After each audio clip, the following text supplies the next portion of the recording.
I used to guard this guy that was manic, a lot of problems, had businesses, millions of dollars, right? And over the course of that, his behavior of different substances put him behind bars, making bad decisions. Years later, I see this guy, and we're talking and chopping it up. And he's talking to me about, oh, you know, I'm about to start this another venture. It's going to be good. And I asked him, I said, you know, did you ever master just being a good person? You've had everything. You can get that, right? You can get that business going and be a millionaire times 1,000 again. Yeah. But if you don't work on being a good individual and good towards others, you're back in the institution where you started. Mm-hmm. And I think that's where we have to own in, and that's why it's important for us to highlight good in people and not always get all this cred and all this publicity of bad things people do, because that just discourages others to try not to work on themselves and be better. You know, if a person makes a mistake and they're working on themselves because they want to be better, but we need to also highlight that as well and look to, you know, those kinds of elements than just canceling them out or pretending like they don't matter or just, you know, highlighting the mistakes all the time than seeing, I am a fan of someone's work. If you make a mistake, right, but you're this venture capitalist that has made so many groundbreaking businesses, I'm a fan of your work. It doesn't take away from the brilliance you have off of one thing. You mean to tell me one thing you did takes away from everything that you have accomplished in your life? No. That's me being too emotional and not thinking of it from a practical perspective. You're still a brilliant individual. That's true, but also just really depends on the severity of what the person does, right? Right.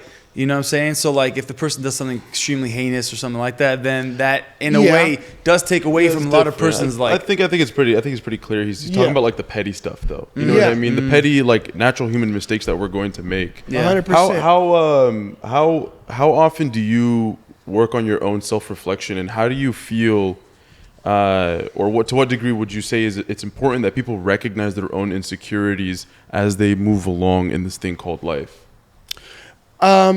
Because most of what you just talked about right now, like people love to see other people fail, or the whole thing behind cancel culture is because a lot of people have so much insecurities that they have unhandled within themselves that they go and project it onto others, right? Causing them to treat them a certain way, causing them to prey upon their downfall. Yeah.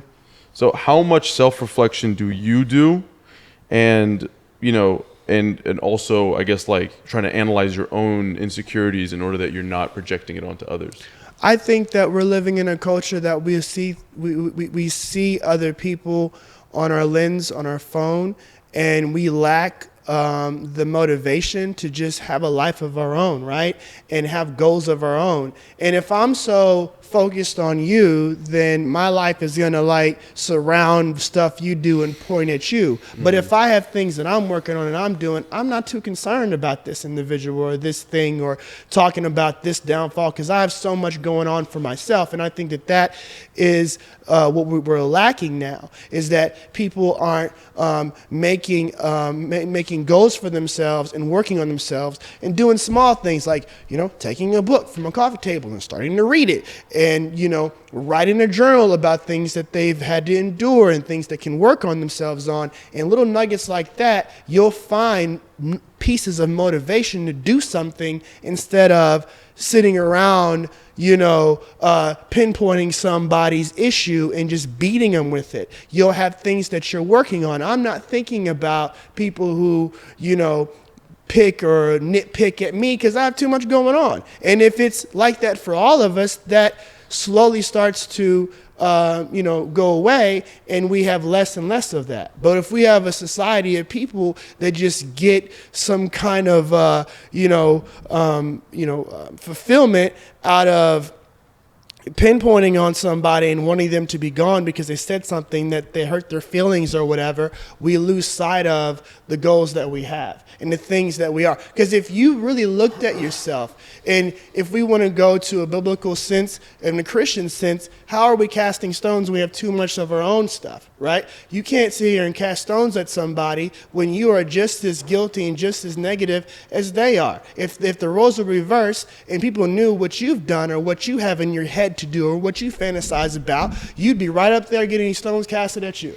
And I don't think people understand it from that perspective. Mm-hmm. It's about, oh my gosh, they are this and they said that or they did this. But we have to really own in on, and that's what I do. I just find myself having something I want to work on and just making moves to make that happen and staying forward with that. Working at security, I'm not working there because I just love working there.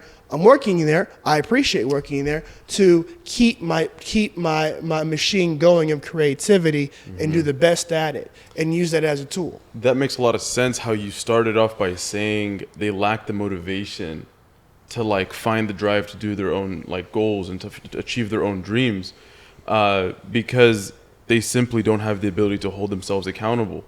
Yeah. Or be responsible for their own actions. Right. And that was the kind of like made apparent in my head because you mentioned the whole that, and also too like biblical sense. What you were talking about as well is basically don't judge other people because they sin differently than you. Right. Amen. That's true.